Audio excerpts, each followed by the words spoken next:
Hindi ako sumabay sa rush hour tol. Kasi, kumbaga, ako na lang yung nag-adjust sa mga tao dito. During 11 to 1 kasi talagang nagsahan tao. Kaya ngayon, ayun, doon na ako talaga kumakain naman ako sa bahay eh. Kaya, okay lang din naman. So bakit palagay mo, ano pa yung ibang factor bukod sa maraming tao? Bakit lalong nagiging overcrowded yung mga tao?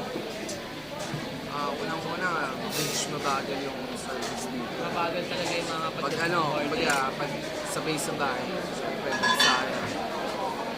Talaga. Kasi nung panghahanapan mo naman ay quality sa sauce. Solid talaga, so alam naman talaga natin. Masagal talaga. Pero quality. Pero sa palagay mo, anong may re-recommenda mong solusyon para mapabilis ng pagkain dito? Pagkain.